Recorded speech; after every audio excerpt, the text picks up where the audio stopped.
रावण ने राम लक्ष्मण को अपनी माया में लपेटा, आकाश मार्ग से निकल गया।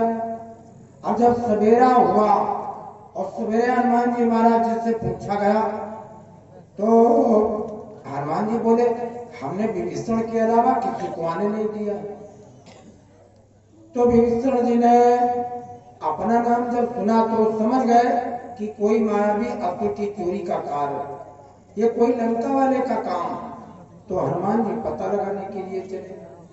रास्ते में ये जा रहे थे, एक सेमल का पेड़ मिला, सरोवर था पास में, जल पिया, हाथ पैर धोए, कुल्ला किया, उस पेड़ के नीचे आराम करने के लिए बैठे थे। तो नारी गर्भिणी गीत की बोली पति सन बैन, तो खाऊं आमिष मनुज का होए जी जय। तो गीत ने कहा कि सुनो, संताप न करो। पातालपुरी का राजा रावण राम लक्ष्मण की चोरी करके ले आया, उनके सिर काट करके देवी के चरणों में बलिदान दे देगा और शरीर का जो मांस बचेगा हम ले आएंगे, तो भक्षण कर लेगा। हनुमान जी ने विचार किया, रे हम इधर उधर तलाश में लगे हो, चोर है पाताल लोक में। हनुमान जी पहुंच गए। चलते चलते जिम्मे मोग रघुपत के बाना और सोई भांति चले बनवाना। वो पातालपुरी के द्वार पर गए तो गीतों से वृत्तांत सब सुनकर भले प्रकार वो रावण के नगर को पहुंचे पवन कुमार। मकरध्वज नाम का एक बलवान उस राजधानी का रक्षक था। इनको रोक करके उसने पूछा, आप कौन हो, कहाँ जा रहे हो, तुम्हारा नाम क्या है? तो हनुमान जी ने बताया कि पवन सुवन के सुवन मकरध्वज मम नाम, वो रावण के दूत हम, कहो आप बनो नाम। हम पवन के पुत्र हैं, अर्थात हनुमान जी के पुत्र हैं और राजा रावण के सेवक हैं। और तुम्हारा नाम क्या है? इस नगर में आज किसी बाहर वाले व्यक्ति युवक का प्रवेश नहीं होगा। हनुमान जी ने जब अपना नाम सुना तो समझ गए तो मायावी है कोई। इनको फटकार लगाई, अरे मोर कहीं के, तुझको ज्ञान नहीं, हमारा नाम हनुमान। तो फिर मकरध्वज ने इसको फटकार करके कहा कि बूढ़े बानर, जिभ्या को संभाल करके बातें करो, हम तुम्हारी बात नहीं करते। अरे वो हनुमान के लड़के। हनुमान जी चक्कर में पड़े, का हनुमानों कोई 10-5 क्या? अरे ये हनुमान के हम आजीवन बाल ब्रह्मचर्य व्रत का पालन करने वाले। बोले हमारा नाम हनुमान। उसने कहा वो हनुमान के पुत्र हैं जिन्होंने लंका जलाई। अब तो हनुमान के पैरों के नीचे से जमीन गायब। कहा हनुमान हम हैं, लंका को जलाने वाले हम। तो कहा अगर आप हनुमान हो तो तुम संबंध में हमारे पिता हो, इनके चरणों की रंग को उठाने के लिए बढ़ा। हनुमान जी पीछे को हट गए, हम तुम्हारे शरीर का स्पर्श नहीं करते, तुम जरूर कोई मायावी असुर हो। पहले तुमको बताना पड़ेगा तुम हनुमान के पुत्र कैसे हो। उसने बताया, बोला कर लंका है पिता, जब जन्मे पूंछ बुझाई थी, उस समय पसीने की धारा सागर में बहकर आई। आपके शरीर से जो स्वेदज निकला उसको एक मछली पान कर गई, उस मछली के गर्भ से हमारा जन्म हुआ। अब बहुत भक्त लोग शंका करने लगते राम जी की लीला में कि पसीने के द्वारा मकरध्वज कैसे पैदा हुआ। अरे बाबूजी, अगर आपने बायोलॉजी पढ़ी है तो आपको मालूम होगा, वैज्ञानिकों ने रिसर्च किया है जीव की उत्पत्ति जंतु कैसे होती। अंडज, पिंडज, उद्भिज और स्वेदज, इस 4 रूप में जीव का जन्म होता। जैसे चिड़िया अंडा देती है, अंडा जब टूटता तब बच्चा वो पक्षी निकलता है अंडज। और पिंडज में जैसे हम लोगों का गर्भ में माता के पिंड बनता, ये गौएं हैं बछड़े को जन्म देती, इनके गर्भ में पिंड बनता है पिंडज। और उद्भिद में कौन है? जिससे पेड़ के ऊपर बांधा, पेड़ के ऊपर बेल फैल जाती। अब विचार करने वाली बात है, ये पेड़ के ऊपर बेल कहां से आ गई? जैसे लोग नहीं मानते हैं, तो पेड़ के ऊपर ना कोई जड़, ना किसी ने पेड़ लगाया, ना कोई उसका बिया लेकर के आया, ना किसी ने सींचा, ना कोई खाद डाली। ये बेल हरी जेठ वैशाख में भगवान जाने कैसे पैदा हो गई। ये उद्भिद है।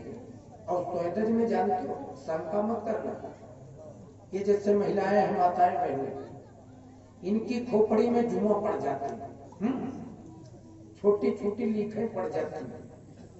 तो बहुत ही महिलाएं हैं, जैसे 2-3 लड़कियां हुई तो चौखट पर बैठी हैं और बड़ी वाली बीन बीन दे रही है, नाखून पर धड़ाधड़ चटाचट।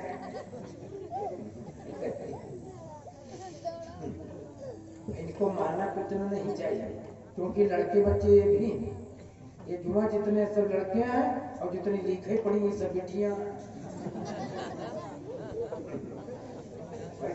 कोई घर से पैदा होते हैं तो दूध पीते हैं, और खोपड़ी से पैदा हुए तो खून चूसते हैं।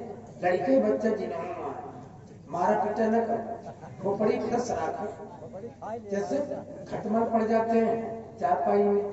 अब अगर तुम्हारे गांव का कोई बताएगा, अगर भगार का कोई कह दे कि तुम बड़े गंदे हो, तो मेरा बंद कर दोगे, सीताराम नमस्ते सब बंद, लेकिन हम तो आज रात की कह करके सवेरे चले जाएंगे।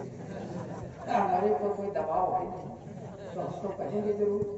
जिसकी खोपड़ी में जुआ हो, जिसके घर में खटमल हो, तो जान लेना चाहिए कि तुम महिला ना हो, वहां महिला हो।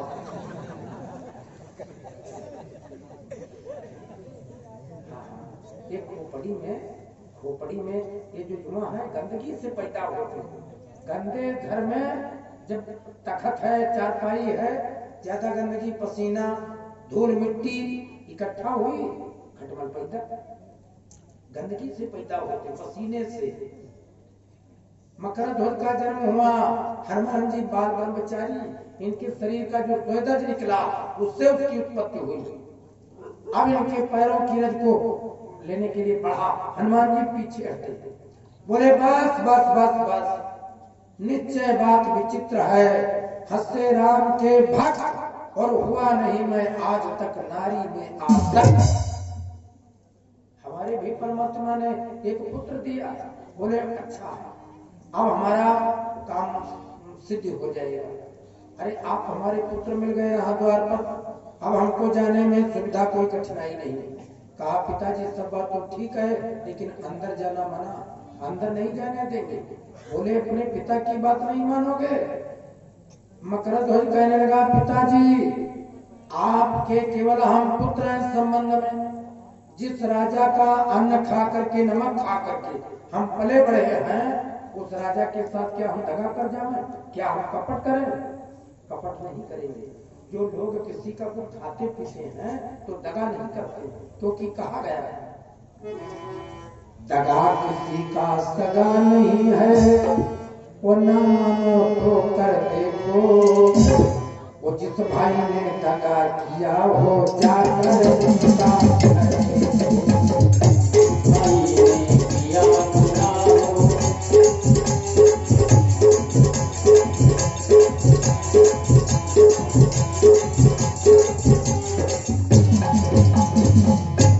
दगा किसी का सगा नहीं है, और ना मानो तो कर देखो, और जिस भाई ने दगा किया हो चलकर उसका घर देखो। कपट नहीं करना चाहिए, विश्वासघात नहीं करना चाहिए। कहा हम अपने राजा का नमक खाने वाले, हम अपने राजा के साथ कपट नहीं करेंगे, छल नहीं करेंगे।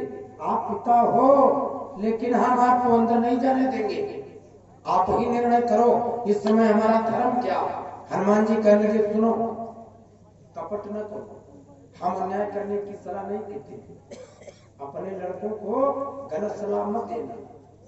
बहुत लोग गलत सलाह देते हैं, घर में बैठे हैं और लड़के से बता देते हैं, लड़के से बता, जैसे कोई दरवाजे पर बाबा आ गए, महात्मा लोग,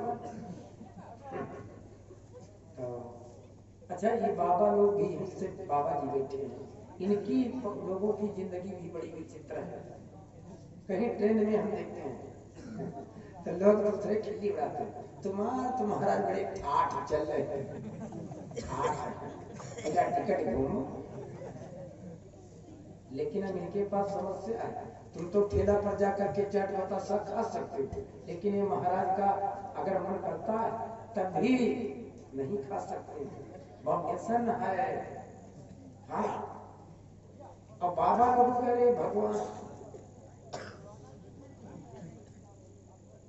बूढ़ी अम्मा कहती थी अपने पोते से, ए बच्चा चुप्पे रहो, ने बाबा खा जी हैं, दे बाबा खा।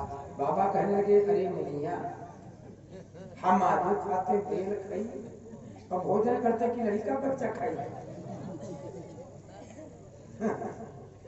वाह, बड़ी विचित्र बात है, लड़कों के संस्कार गंदे कर देते। घर में बैठे हैं, कह दिया कि जाओ कह दो, घर में नहीं तो लड़के आते कहते हैं बाबा जी घर में नहीं है कोई, और है घर में। लड़कों को गलत ट्रेनिंग दे देते थे। माताओं बहनों का धर्म कर्तव्य, अपने लड़के बच्चों को अच्छी सलाह दीजिए, सत्य बोलने के लिए कहिए। भगवत कथा के द्वारा हमको सब कुछ सीखने को मिलता है। और भगहर गांव के अलावा और दूसरे गांव से जो लोग आए, आपसे कहना कि धन पैदा करते हो अन्न पैदा करते हो, साल में कम से कम एक बार किसी महात्मा का सत्संग कराओ अपने गांव में, या तो कथा सुनो, भागवत सुनो। और कथा भागवत में अच्छे बुरे का विचार न करो कि ये गाते नहीं बजाते नहीं, ये नहीं ठीक, वो नहीं ठीक। ये तुम्हारे लड़के बच्चे सब बातों को जब सुनोगे, जब 100 बातों को सुनेंगे तो 10-5 बातें इनकी खोपड़ी में बस जाएंगी, क्योंकि पूरे कागज की। तो कथा भागवत को सुनिए, संत महात्माओं की सेवा करिए और अपने दरवाजे पर आदर दीजिए, उनके संस्कार बनेंगे। क्योंकि संस्कार किसी दुकान पर नहीं मिलेगी, और सब चीजें दुकान पर पा जाओगे, लेकिन बालकों के संस्कार ये कथा भागवत में सत्संग में पाओगे। राम जी के भक्त हनुमान जी ने कहा, बेटा हम अन्याय करने की आपको सलाह नहीं देते, तुम एक काम करो, तुम अपनी ड्यूटी पर रहो, तुम अपना काम करो, तुम हमको अपने पूरे प्रयत्न से अंदर जाने से रोकने की कोशिश करो, और हम अपने स्वामी का काम करना चाहते हैं, हम अंदर जाने की कोशिश करते हैं। अगर तुम रोक पाओ तो रोक लो, और हम अगर निकल पाए तो निकल जाए। दोनों लोगों ने ताल ठोकी, पिता पुत्र ने अपनी अपनी ताल ठोकी। अस्त करी दोनों ताल कर कटकी, मची धमा धमा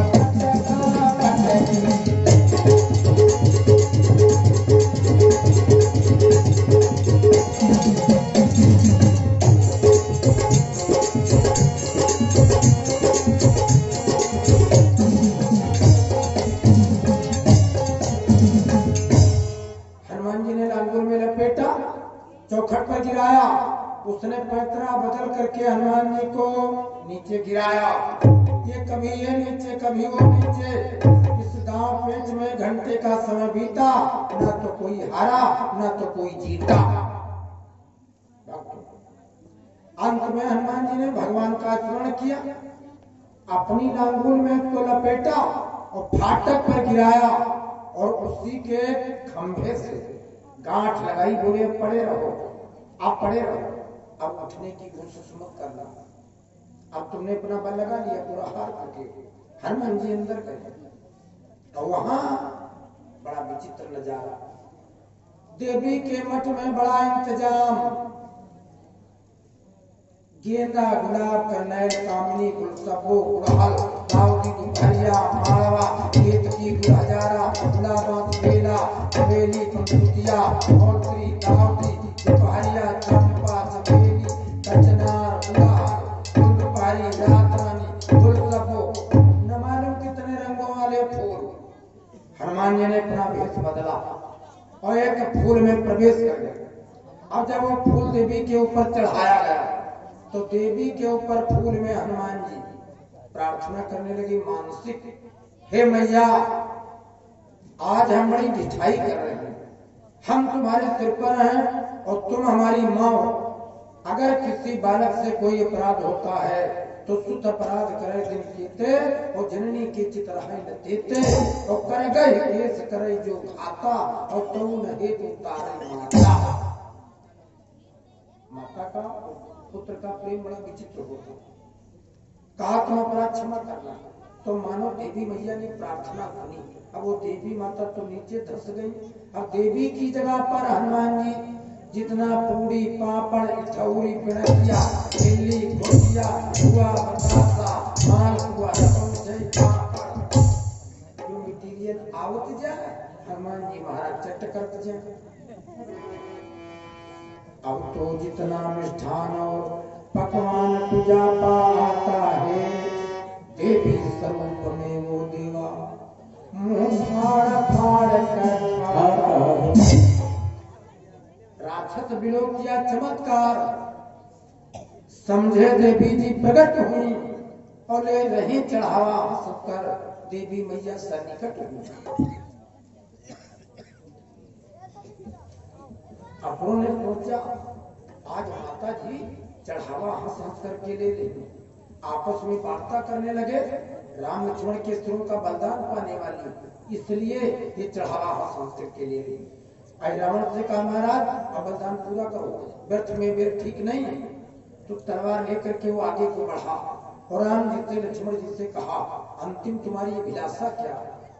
राघव भी बड़ी मायावी है। भगवान कहने लगे वैसे तो तीनों माताएं वशिष्ठ जी कुल की गुरु, बूढ़े मंत्री सुमंत और भैया भरत शत्रुघ्न, ये सब हम बड़े प्यारे इनको देखना चाहते हैं, लेकिन इस समय बस याद एक लंका में जो सीता है उनकी याद है। और जो पूछ रहे कि अंतिम अभिलाषा क्या है, तो जिस हनुमान के हम ऋणी कर्जदार उस हनुमान के हम दर्शन करना चाहते हैं। अगर बन जाए तो दर्शन करवा। तो ठहास करके गर्जा कहा सुनो राम, जिस हनुमान का तुम जिक्र कर रहे हो वो हनुमान यहाँ नहीं है। रात भर उसने पहरा लगाया है, अब ये दिन के समय में अपनी निंद्रा पूरी कर रहा होगा। हनुमत हनुमत कैसा हनुमत, वो तो रामा दल में सोता और तुम दोनों उसको रोते हो, वो तुम दोनों को रोता वहां रोता होगा।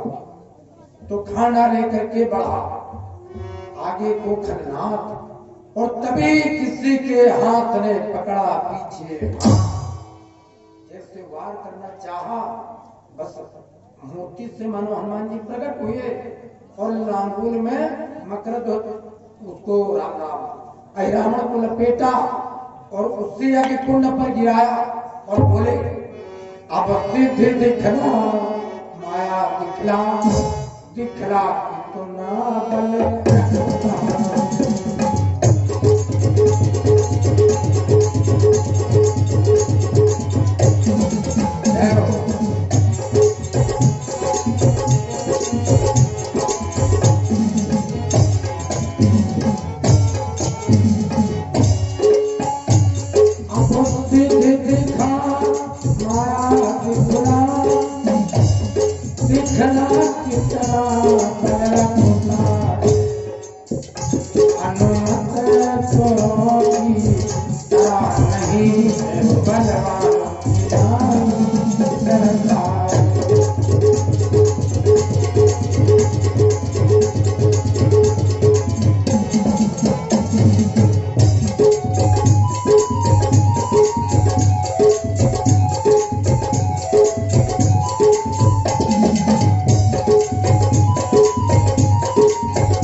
राघव इस दुष्ट चोर के लिए हमको बड़ा परिश्रम करना पड़ा, हमारे लिए आदेश क्या? तो संहार और संकेत में बोल पड़े श्री राम, और पहुंच गया पल मात्र में, कई रावण क्रोध।